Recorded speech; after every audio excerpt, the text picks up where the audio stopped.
Salut les dailleux, alors aujourd'hui on se retrouve dans l'atelier pour vous faire une petite vidéo pour vous donner mon avis sur la scie BS128 HDR de chez Holtzmann. Vous avez été nombreux à me le demander et je vais en profiter également pour vous montrer quelques petites astuces et quelques petits modifs que j'ai fait dessus. Alors concrètement, elle est plutôt pas mal, mais c'est vrai que sortie d'usine, elle présente quand même quelques petits défauts qui sont quand même bons à connaître et surtout à savoir comment les corriger. Alors j'ai mis pas mal de temps avant de choisir ma scie. J'ai longtemps hésité entre trois modèles, entre celle-ci, la Sidamo 125 mm et une Lehmann. Alors la Lehmann j'ai vite laissé tomber parce qu'au final elle était un peu trop hors budget pour moi. Elle coûte quasiment le double de celle-ci, elle était vachement bien, pareil avec une descente semi-automatique et elle avait également un système de lubrification, donc plutôt intéressant mais un peu hors budget. Donc je suis vite redescendu. Et au final, après mon choix entre la petite Sidamo 125 mm et celle-ci, c'est que bon, je suis plus parti sur celle-ci parce que là, dans ma gamme de prix, elle présentait quand même vachement plus d'avantages et de petites options à la con que bon, la Sidamo restait certes la qualité Sidamo est irréprochable et là-dessus elle est géniale, mais je perdais quelques options. Que là, ce qui m'intéressait quand même un peu, c'était la descente semi-automatique qui permet de couper une pièce, lancer la machine et continuer à faire autre chose pendant ce temps-là. Et ça, c'est plutôt pas mal. Et puis elle avait directement intégré son socle, etc. J'avais pas 50 € de ferraille à reprendre pour dire de lui refabriquer tout un socle, etc. Donc là-dessus, c'est pour ça que je suis parti sur celle-là. Alors, c'est pas ce qui m'a permis de me décider à 100%, mais je me suis énormément aidé de la petite vidéo de Nikov Maker concernant la grosse mémère et ses avis et ses retours, et clairement, c'était super intéressant. L'avantage, voilà, ce qu'il faut se dire, c'est que clairement, acheter une scie de cette qualité-là, dans cette gamme de prix-là, ok, forcément, elle va avoir des défauts, mais le gros avantage, c'est justement que ce ne soit pas une surprise, qu'on puisse le connaître avant. Moi, c'est ce qui m'a vraiment intéressé là-dedans, même si elle avait des défauts.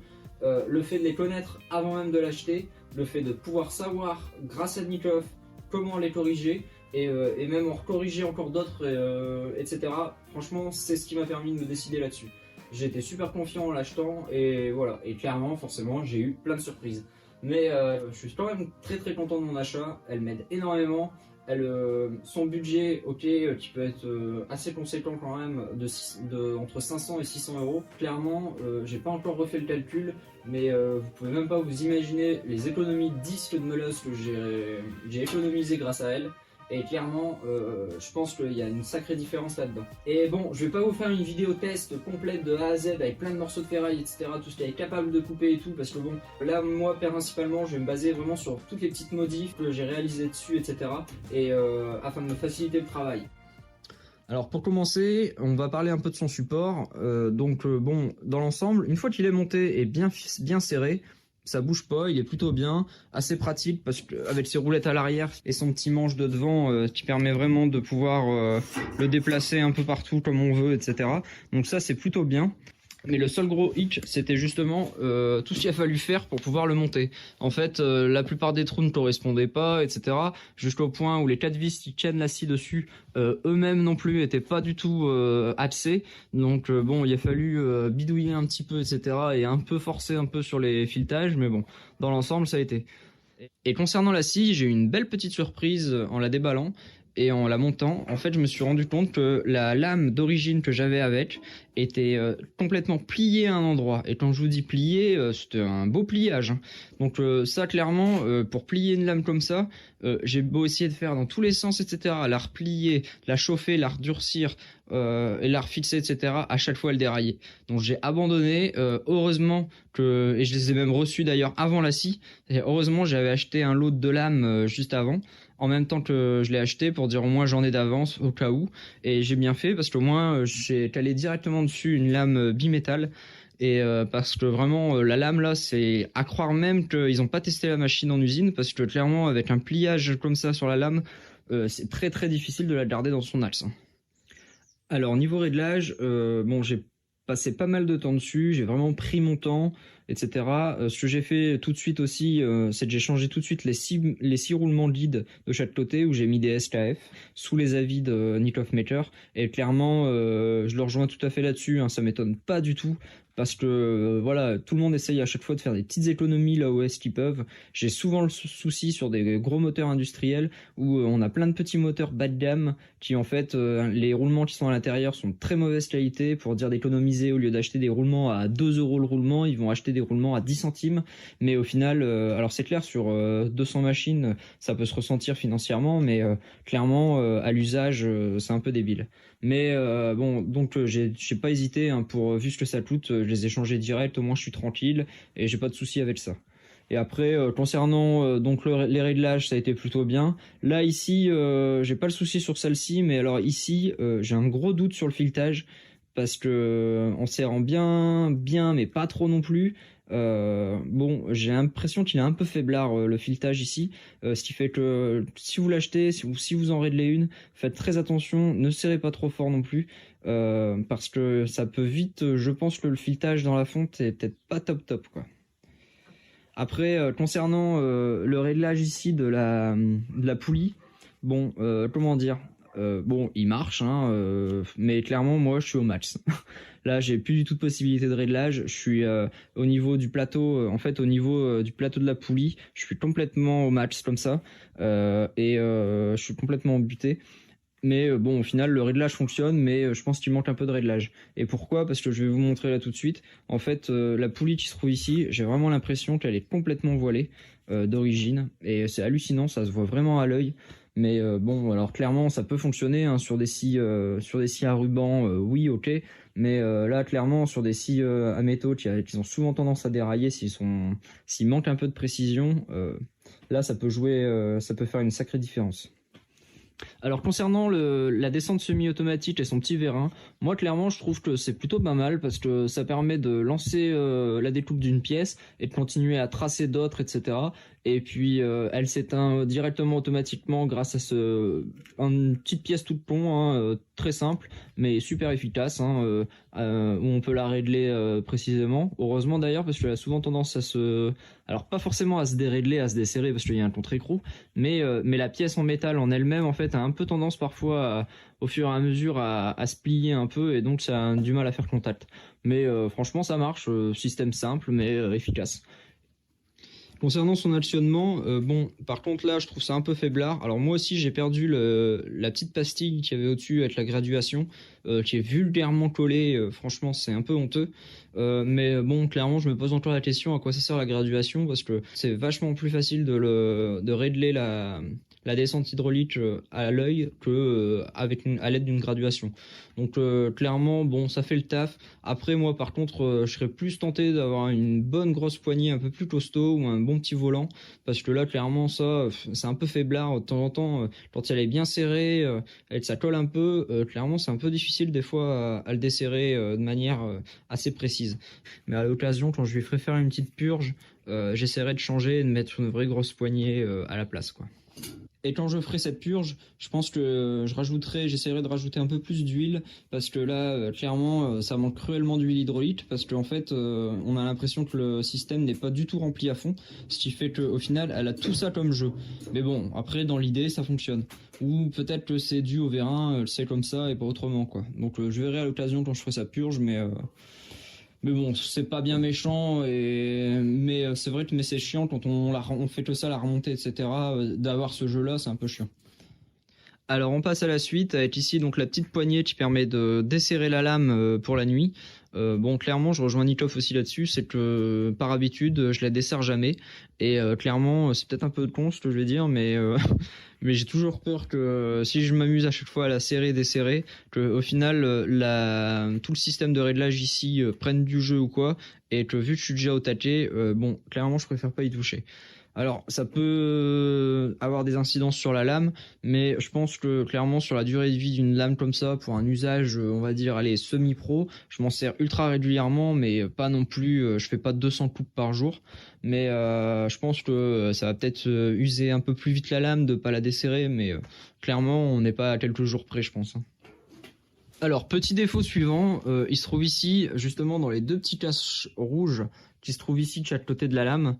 Bon, clairement, c'est pareil. D'origine, c'était hallucinant. Ça touchait de partout. J'ai dû les retailler un petit peu pour m'assurer qu'en fait la lame ne vienne jamais toucher ces deux petits carters rouges à l'intérieur. C'est un peu dommage. Et surtout très très bizarre parce qu'on a vraiment l'impression que c'est des défauts d'usinage de pièces.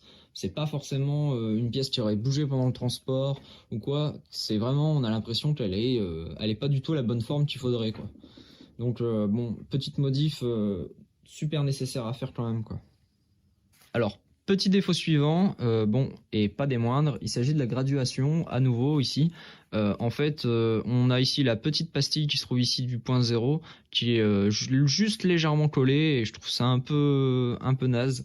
Nikov en avait parlé aussi, je crois, et clairement c'est un peu honteux. Et forcément, quand elle se décolle, c'est quand je m'en sers énormément et que j'ai pas forcément le temps de faire quelque chose. Donc, mais je pense qu'à l'occasion, j'ai un petit micromoteur là pour graver. Je vais la dégager et puis graver une belle ligne correctement, que ce soit nickel, quoi. Et pareil, ici on peut voir hein, la graduation du bas, clairement. Là ça va, celle-là elle est légèrement collée on dirait, mais elle est quand même rivetée à certains endroits. Donc pourquoi ils ont rifté là et ici ils nous ont pas claqué un ou deux petits clous là, allez comprendre. Mais bon, là clairement ouais, c'est un peu crade aussi, quoi.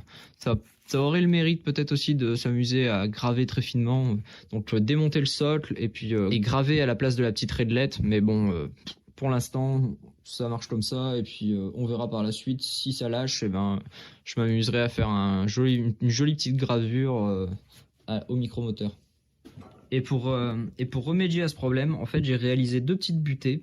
Il y en a une ici au point 0 et j'en ai fait une également, hop, juste ici, pour l'angle 45 degrés. Parce que bon, pour être honnête, avec tout ce que je fais, j'utilise rarement un autre angle. Le plus souvent, c'est soit en butée 0 à 90 degrés, ou alors c'est à 45 degrés.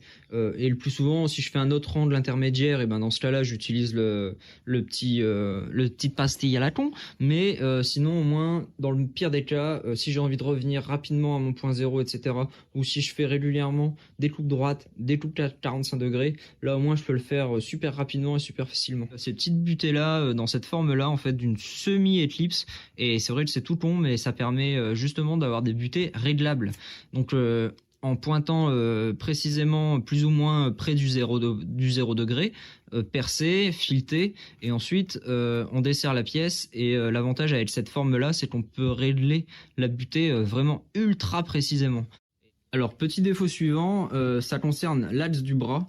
Donc, Nikov en avait parlé, il disait qu'il y avait énormément de jeux. Alors, j'ai eu la chance, entre guillemets, d'en avoir vachement moins que lui, je pense. J'ai quand même rajouté une plus grosse rondelle, etc., pour dire d'avoir un bon soutien et un bon écrasement des deux pièces. Parce que j'en ai quand même un très très léger, mais vachement moins que ce que j'ai pu voir sur la vidéo de Nikov.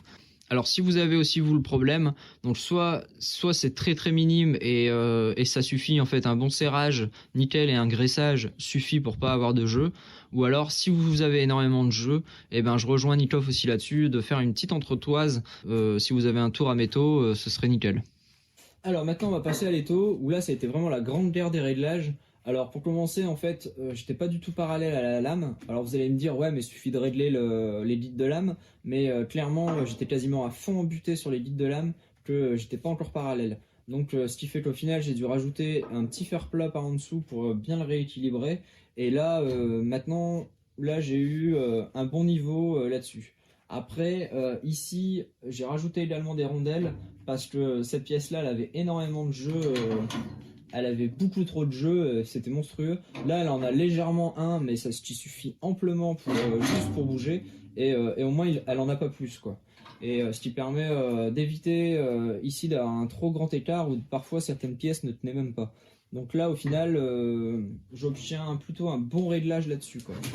Et afin de m'assurer que l'étau ne bouge pas du tout, j'ai quand même rajouté quelques rondelles freins un peu partout parce que ça manquait.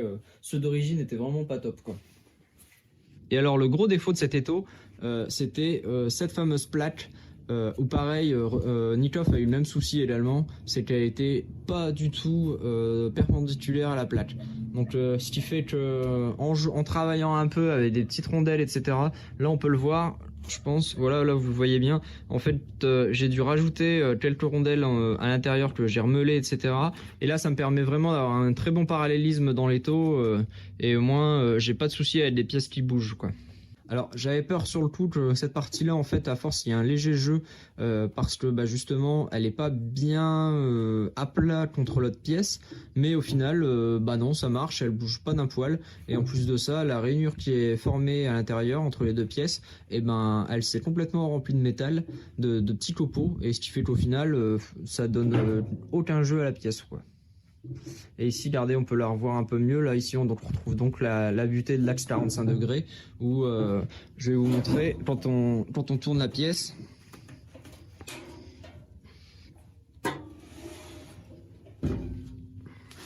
Et voilà, ça vient en butée dessus, c'est impeccable.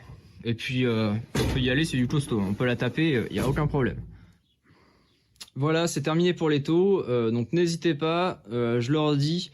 Bien vérifier le parallélisme déjà de la base par rapport à la lame et ensuite s'assurer que cette pièce-là ait pas trop de jeu et qu'elle soit bien parallèle à celle-ci. Et jouer donc avec ici les fixations là et pas hésiter à mettre des rondelles ici en dessous s'il y a besoin et idem sur le réglage de la pièce ici derrière.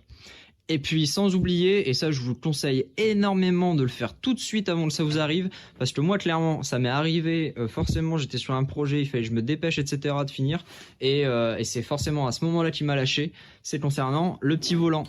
En fait, j'ai la pièce, donc je peux même pas vous le montrer parce que de rage je l'ai direct jeté. Mais en fait la pièce, tout le cercle en plastique qui était autour là, c'est complètement cassé d'un coup net du reste. Alors je m'en étais rendu compte un peu assez régulièrement que lorsqu'on serrait la pièce, et ben le volant il y avait tendance un peu à légèrement se déformer ou surtout en le desserrant à légèrement se déformer par rapport à la force et bon bah là au final ça m'a pas du tout étonné même si ça m'a très énervé. J'ai fini mon projet avec une clé et pour qu'au final derrière je me suis vite dépêché de faire un petit truc vite fait pour pas être emmerdé. Alors ce que j'ai fait c'est que avec ma petite cintreuse manuelle j'ai cintré un petit tube de 8 sur lequel en fait je suis venu récupérer l'entretoise qu'il y avait à l'intérieur du volant plastique. J'ai découpé le volant plastique comme ça à l'arrache et j'ai récupéré donc l'entretoise, ce qui me permet d'avoir la petite vis de serrage là et j'ai ressoudé donc dessus 3 petits bras et puis voilà, le tour était joué quoi. Alors j'ai soudé un écrou pour récupérer la petite poignée. Alors j'ai soudé à la base 2 écrous. Alors c'est pas pour faire une déco, sinon j'en aurais peut-être mis un 3e. Je pense que c'est ce que je ferai d'ailleurs. Mais en fait c'est parce que je me suis raté. J'étais tellement énervé quand je l'ai fait que je me suis raté sur l'écrou là. La soudure s'est détachée un peu sur le filetage et m'a niqué le filetage. Donc j'en ai remis un à côté quoi. Et pour vous dire, je m'en sers tellement souvent que j'ai même pas encore eu le temps de le démonter et de le peindre le volant quoi. Donc je pense que je vais le laisser comme ça, ça me rappellera cette petite galère là du moment quoi. Mais ça clairement, je vous le conseille énormément. Si vous avez le temps 5 minutes, voire 10 pour faire un truc bien propre, plus propre que moi, clairement faites-en un. Vous allez voir, vous allez m'en dire des nouvelles parce que clairement j'ai l'impression, c'est peut-être juste une impression, hein, mais j'ai vraiment l'impression de gagner énormément en force grâce à ce volant. En fait, quand je presse une barre, donc là par exemple je vais en mettre une. Ah oui, ça aussi. Ça va. Franchement, il est incroyable ce volant. Alors comme vous pouvez le remarquer aussi, c'est que je l'ai écarté un peu plus de l'étau afin de pouvoir bien le tenir en main. Et clairement, ça va vachement mieux que à un seul doigt. Je peux facilement à un seul doigt le tourner. Que avant avec le volant en plastique, c'était un peu chaotique quoi. J'avais pas une aussi bonne prise en main quoi. Et là, clairement, comme vous pouvez le remarquer, en fait, j'ai l'impression, là, je suis déjà bien serré, là, au max. Hein, je pense qu'il n'y a pas besoin de plus. Mais en fait, si je veux, je peux encore quasiment faire un 20e de tour, quoi. Et clairement, je pense que ça fait vraiment la différence. Ça me permet vraiment de bien serrer mes pièces. Et je trouve vachement plus qu'avec le volant en plastique, quoi. Donc voilà, n'hésitez pas à changer votre petit volant aussi, à en faire un vite fait vous-même. Et clairement, vous allez voir la différence. Et puis là, comme je le dis, j'ai vraiment une bonne prise en main. Pour le desserrer, c'est impeccable. Bon, par contre, la taille est super importante du volant parce que, comment vous expliquer, je vais vous montrer. Vous allez vite comprendre pourquoi lorsque on descend lorsqu'on descend le bras, c'est qu'on n'a pas énormément beaucoup de place, quoi. Donc moi j'ai descendu la scie, je me suis calé à cette mesure-là et j'ai fait 5 mm de moins. Et bon voilà, ça suffit quoi. Mais pensez-y lorsque vous le faites votre volant, faites super attention à cette taille-là, sinon vous n'allez pas pouvoir, il vous servira à rien parce que la lame pourra pas descendre jusqu'en bas. Alors le petit défaut suivant, en fait, il se trouve ici. En fait, à la base, la tôle elle vient juste ici. Et le petit souci, c'est que je crois que Nithoff a eu le même tour également, c'est qu'il faut impérativement réusiner cette petite pièce-là, donc dans le carter, découper légèrement l'angle, casser un peu l'angle. Alors pourquoi? Vous allez vite comprendre pourquoi. C'est parce qu'en fait déjà, premièrement, c'est qu'ici on a donc la vis de butée une fois que la lame descend, donc là je vais le faire. Hop. Et en fait, ce que vous pouvez remarquer, donc elle vient de manière assez grossière se poser ici sur le bras. Et le problème, c'est que la tôle en fait redescendait quasiment jusqu'à ras. Et donc à chaque fois que ça descendait, ça venait appuyer sur le carter de la tôle. Donc ça déformait le carter notamment. Mais en plus de ça, on perdait de la course, ce qui fait que la lame descendait pas réellement jusqu'en bas. Donc voilà, il a fallu faire cette petite découpe là. Alors pourquoi? Parce que je pense que le carter est très mal usiné, très mal formé, et ce qui fait que sur certaines machines il peut y avoir des défauts de conception du carter, et ce qui fait que là ça bloque. Mais c'est pas là où c'est le pire. Là où c'est le pire, c'est quand justement elle est à 45 degrés. Regardez, je vous montre. Je la relève, je l'envoie à 45, et c'est ici qu'on se rend vraiment compte de la débilité de ce carter. C'est qu'en fait, une fois qu'on descend, et en fait le carter vient poser sur l'étau. Et là on peut clairement le voir que si j'avais pas découpé la pièce, en fait toute la machine venait, tout le bras venait se poser sur l'étau et écraser le carter. Donc non seulement ça écrase le carter, mais c'est pas le pire, mais le pire c'est que justement on perd quasiment 1 cm de course. Et là ce qui fait que votre pièce elle est pas coupée à fond. Alors pour résoudre ça, en fait on peut gagner un peu de jeu en bougeant légèrement l'étau. En fait l'étau peut reculer légèrement, ce qui fait que ça réduit un peu le problème, mais ça l'empêche pas forcément. Donc là au final, la dernière fois j'ai remonté mon étau, je l'ai mis là, bon, et au final ça gêne pas là, mais heureusement grâce à cette découpe là quoi. Mais dites-moi un peu si vous aussi vous avez eu le tour par rapport à cette découpe là, parce que moi ça me paraît vraiment bizarre et un peu trop gros quoi. Alors maintenant, je voulais apporter une petite précision, savoir à quoi sert ici le petit système de ressort qu'il y a derrière la machine. Alors en fait c'est très simple, c'est qu'ils se sont rendus compte, je pense, c'est que l'hydraulique c'est bien, mais lorsqu'on coupe une pièce, par exemple je vais prendre l'exemple parfait et concret d'un tube carré.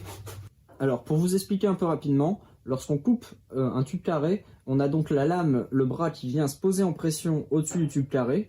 Et là, la descente n'est plus assurée par le vérin hydraulique, mais simplement par la vitesse de coupe. C'est juste le poids du bras et la vitesse de coupe qui fait que la lame descend à une certaine vitesse. Par contre, une fois fini le haut du tube carré et qu'on arrive sur les deux côtés latéraux, là, on peut se rendre compte que la lame va vachement plus vite à couper. Pourquoi? Parce que dans ce sens-là, la lame a vachement plus de mordant que sur du plat.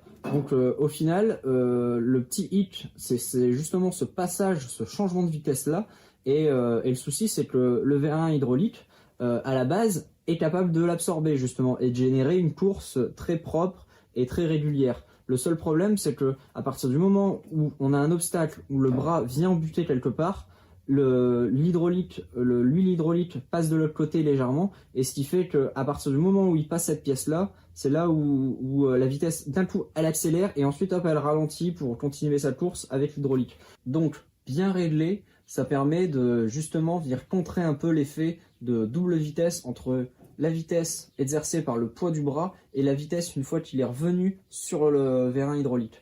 Et donc ça permet justement entre autres d'éviter le plus souvent de ça déraille, car le gros problème des déraillements de lame, le plus souvent ça vient en coupant du tube carré creux, ou une fois qu'on n'a pas forcément le cas par exemple sur un tube rond, parce qu'un tube rond lui, le changement de vitesse exercé entre le latéral plat et sur les côtés, il est tellement minime et super grâce à l'arrondi, il est très régulier, donc ce qui fait qu'on n'a pas le souci. Par contre sur du tube carré, là on a vraiment une différence de vitesse qui est énorme, et ce qui fait que ça a souvent tendance à dérailler. Donc pour contrer un peu ce déraillement là, voilà à quoi il sert. Alors moi pour ma part, il faut faire pas mal de tests pour pouvoir le régler. Là, comme on peut le voir, j'ai le bras relevé, donc là il est à vide. En gros, j'ai un peu de jeu, mais c'est un peu compliqué, hein. Surtout c'est ultra sensible, donc c'est un peu compliqué à le régler. Mais en gros, c'est à partir du moment, j'essaye de faire en sorte que lorsque je vais descendre le bras,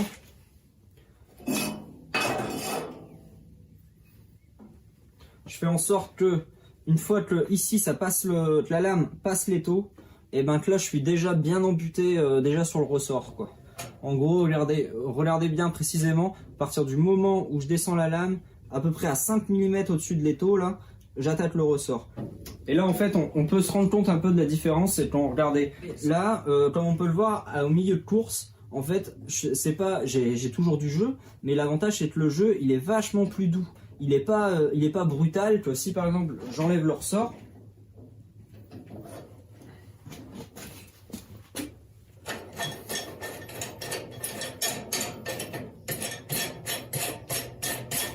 je le desserre complètement.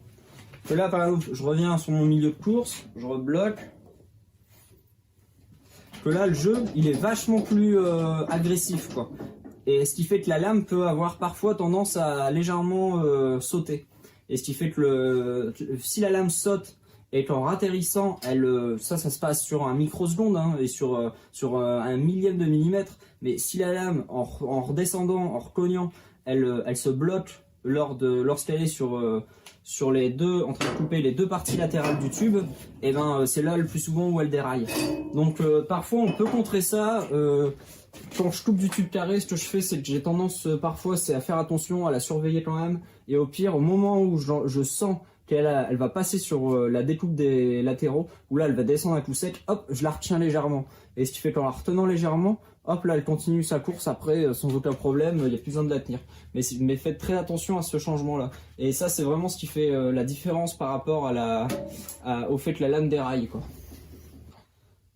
Alors, et la deuxième utilité en fait de ce petit système là, c'est que lorsque la lame arrive complètement en fin de course, et dans ce cas là, arrivé à la fin, l'avantage du ressort, lui, c'est qu'il permet aussi, en plus de l'hydraulique, de bien ralentir le mouvement, le changement de vitesse jusqu'à la fin de la butée. Et ce qui permet au moins de réussir une coupe un peu plus nette sur le bas de la lame, quoi. Alors voilà, j'espère que j'étais assez compréhensible par rapport à l'usage de cette pièce-là, mais clairement, elle est plutôt intéressante. Si elle est bien réglée, elle a quand même un certain rôle à jouer, quoi. Bon, elle évite pas à 100% le déraillement de la lame, mais elle la réduit quand même pas mal, quoi. Alors, concernant le changement de lame, alors j'ai quand même gardé le carter, hein, je préfère quand même le laisser au cas où, mais ce que j'ai fait, c'est que j'ai fait une petite modif à la con, c'est que je me suis rendu compte que tout le carter pouvait seulement tenir avec 3 vis au lieu de 1, 2, 3, 4, 5, 6 à la base. Et l'avantage, donc là il tient très bien de partout, et au moins l'avantage c'est que je gagne vraiment du temps quand elle déraille, et surtout pour gagner encore plus de temps, c'est que j'ai arrêté de m'embêter avec les vis d'origine, etc. Et j'ai fait des petites, alors je vais essayer de bien vous le montrer, hop là-dessus. J'ai fait des petites molettes à la con. Alors c'est vraiment du provisoire parce que dans ce filetage là, celle du dessus j'en avais, donc j'ai vu que la dernière fois j'avais acheté des vis, un lot de vis KM chez Thomann. Je vous mettrai aussi le lien dans la description. Là ça allait nickel, c'était du M6. Mais là sur les côtés, je suis un peu plus petit, ça doit être du M5. Et j'avais pas de molette dans cette taille là, donc j'en ai fabriqué 2 vite fait, le temps de passer une prochaine commande. Dès que je passe une commande en quincaillerie ou quoi et qu'ils ont des molettes de cette taille là, j'en achèterai 2 petites pour être tranquille, quoi, pour remplacer un peu ça parce que c'est un peu cracra, mais clairement ça fait son taf, quoi. Et l'avantage c'est que je gagne énormément de temps dans le remontage, quoi. Alors justement je vais l'ouvrir. Alors je vais prendre la cam avec moi pour bien vous montrer l'intérieur. Alors on commence d'abord, comme je le disais tout à l'heure, par les 2 petits carters rouges où donc que j'ai dû replier, refaçonner un petit peu. Et ce que j'ai fait aussi, c'est que j'ai changé les vis et j'ai mis surtout des grosses rondelles, ce qui fait pour bien la serrer parce que sinon elle avait souvent tendance à se desserrer, quoi. Et idem ici pour la pièce du bas où bon là on peut le voir un peu, elle travaillait à la pince, bon elle a un peu souffert, mais elle a un peu une forme bizarre, mais au moins ça marche, la lame ne touche plus du tout le carter et ça c'est nickel. Alors concernant ici la roue à l'arrière, elle rien à dire, ça va. Mais alors celle-là, quand je vous dis qu'elle a énormément de jeu, c'est incroyable quoi. Regardez, je vais la mettre en route et vous allez facilement vous en rendre compte du jeu qu'elle a quoi. Alors, je vais essayer de me mettre à un endroit où on voit plutôt bien le voilage. Vous voyez comment la roue elle est voilée. Et j'ai essayé de voir hein, si c'était pas un problème de roulement, d'entretoise ou quoi, mais non, rien n'y fait. C'est vraiment le volant lui-même qui est complètement voilé quoi. Donc après on se demande pourquoi elle déraille aussi rapidement, mais clairement sur ces petits détails là, c'est quand même hallucinant quoi. Et là comme vous pouvez l'entendre, elle me fait un petit grincement, donc à l'occasion je vais y regarder parce que j'ai pas spécialement envie que j'ai un truc qui me lâche sans prévenir quoi. Et là aussi, de toute façon, on peut le voir, c'est assez rigolo. Regardez un peu l'usinage de l'axe du volant. C'est quand même impressionnant, quoi. Donc voilà, après j'ai pas grand chose à rajouter par rapport à l'intérieur. Ici, niveau moteur, bon bah tout va bien. Ce que je vous recommande aussi si vous en achetez une, c'est de faire un tour de tous les serrages. Super important.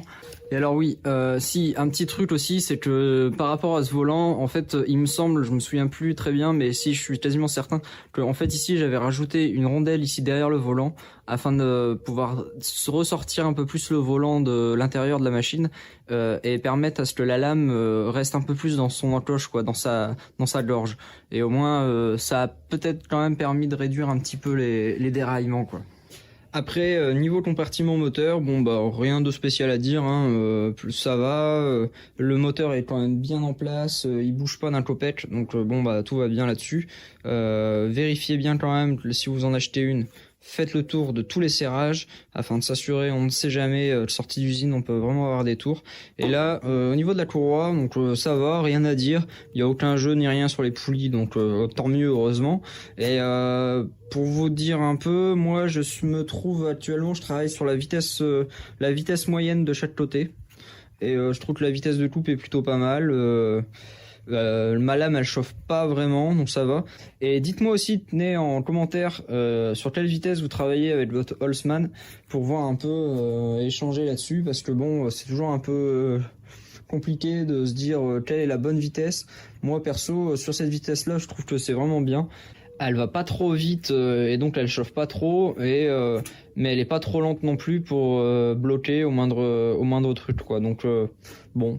Dites-moi un peu, vous, je serais curieux de savoir sur quelle vitesse vous utilisez et échanger un peu là-dessus, quoi. Alors pour vous parler maintenant un peu des modifs que j'ai faites dessus, des petites choses à la con que j'ai rajoutées dessus et qui m'aident vraiment, c'est que d'abord j'ai cette poignée là que j'ai racheté, je viens d'en acheter une chez Motedis parce que là moi pareil elle commence à être un peu faiblarde et donc j'en ai acheté une d'avance, au moins j'en ai une le jour où celle-là va lâcher. Parce que ça, je pense aussi clairement, là par exemple je le mettrai le lien dans la description, chez Motedis ça coûte à peine 2 €, chez Thomann c'est pareil, ils en vendent plein parce que nous dans le spectacle, sur nos projecteurs par exemple, c'est des molettes qui sont très, on utilise que ça comme molette et clairement j'ai jamais vu des molettes de cette qualité là quoi. Même sur des projecteurs bas de gamme ou quoi qui possèdent ce genre de poignée, ils sont quand même vachement plus costauds que ça quoi. Donc n'hésitez pas aussi à en commander une vu ce que ça coûte, afin de s'assurer que si le jour où elle lâche, vous soyez pas embêté avec ça quoi. Et puis après ici la petite modif que j'ai faite, qui est pas mal, c'est que j'ai cette petite lampe, alors c'est une lampe du boulot et je m'en sers sur les régies à fixer ça sur les consoles son ou lumière et de permettre d'avoir un bon éclairage dans le noir. Et alors là j'ai rajouté ça aussi ici parce que parfois entre la lumière du soleil ou la lumière de l'atelier ou quoi, j'ai parfois des ombres sur la pièce et donc je vois pas forcément bien mes traçages.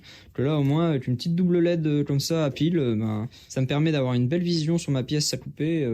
C'est un truc tout con mais c'est plutôt pas mal quoi. Et ici j'ai rajouté aussi, j'ai aimanté 2 petites bandes aimants afin de pouvoir mettre ma pointe à tracer et puis les clés BTR qui me permettent justement à resserrer un coup de temps en temps, ou pour mettre ou la clé qui me sert aussi pour le gabarit, pour fixer le gabarit. Donc franchement hop, impeccable, petite modif à la con mais c'est tout con mais ça marche bien. Et donc pour finir, la dernière grosse modif que j'ai faite dessus, donc c'est lui réaliser un petit support d'ail à convoyeur afin de plus m'embêter à me coincer les mains dans l'étau, etc. pour galérer à mettre une grande longueur dedans. Là au moins je suis pas emmerdé, je peux même mettre jusqu'à du 6 mètres, il n'y a aucun problème. L'écartement entre les deux convoyeurs là est de un peu plus de 2 mètres, donc clairement même du 6 mètres c'est relativement stable. c'est impeccable, ça prend pas de place une fois que c'est rentré, ça glisse tout seul. L'avantage de ce petit réglage là en fait, de pouvoir régler la hauteur des convoyeurs, c'est en fonction de la nature du sol, etc.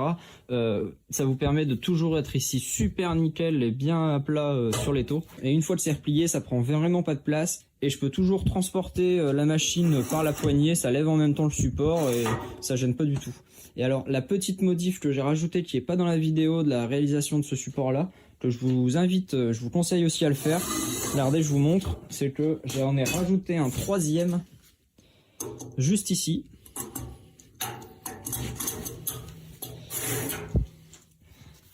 Voilà, avec petite vis de serrage. Alors pour le faire, j'ai tout simplement rajouté un tube carré à côté du support que j'ai fait initialement, avec une petite molette qui va bien. Bon, l'écrou sur la molette, là, il est soudé, mais il sert à rien. Hein, mais c'est juste que c'est une molette de récup où j'avais déjà fabriqué un truc avec, et au final, vu qu'elle me servait plus, je m'en suis servi pour ici, quoi.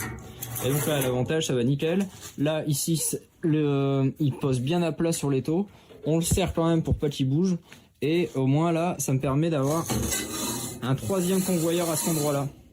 Et alors vous allez me dire à quoi, c'est quoi l'utilité. Donc on est d'accord, donc quand on coupe une pièce dans la machine, c'est que une fois que la pièce est finie d'être coupée, ici on a cette partie-là, donc là qui est sur le convoyeur et qui ne bougera pas parce qu'elle est bloquée dans les taux. Mais par contre cette partie ici, elle peut avoir facilement tendance à tomber. Et afin d'assurer qu'elle évite de tomber et qu'elle évite aussi de faire une coupe parfois même dégueulasse parce que justement elle tombe, et donc le troisième convoyeur me sert tout simplement à garder cette pièce là à sa place et qu'elle bouge pas du tout d'un copec. Et si toi aussi tu veux réaliser un petit support à convoyeur pour ta scie à ruban métal, n'hésite pas à aller voir ma vidéo, je la mets dans la description, et là où je donne toutes les petites astuces de fabrication et surtout les bonnes adresses pour trouver des bons rouleaux à convoyeur pour vraiment pas cher. Donc voilà, petite conclusion, donc moi je suis plutôt content de cette machine, même si ok elle a quelques petits défauts mais ils sont quand même faciles à corriger, et en plus de ça assez facile à rajouter quelques petites astuces d'utilisation qui améliorent vraiment l'utilisation. Et l'avantage de celle-ci, c'est qu'elle a quand même quelques petits avantages qui sont non négligeables, comme la descente semi-automatique qui est plutôt quand même assez intéressante, qui permet vraiment de bricoler, de couper une pièce et de continuer à faire autre chose en attendant. Et surtout d'avoir un étau, bon même s'il n'est pas parfait, d'avoir un étau quand même où on peut rapidement, avec un coup de veau, l'ouvrir entièrement. Ça franchement c'est génial, c'est un gain de temps monstrueux, ça évite de mouliner pendant 3 heures sur un changement de pièce. Donc ça c'est plutôt pas mal. Et même si je m'en suis pas encore trop servi non plus, mais le gros avantage aussi de cette scie là, c'est qu'elle peut travailler aussi verticalement. Donc ça c'est quand même un beau petit plus, je vous l'ai pas montré tout à l'heure. Il suffit juste de desserrer le vérin.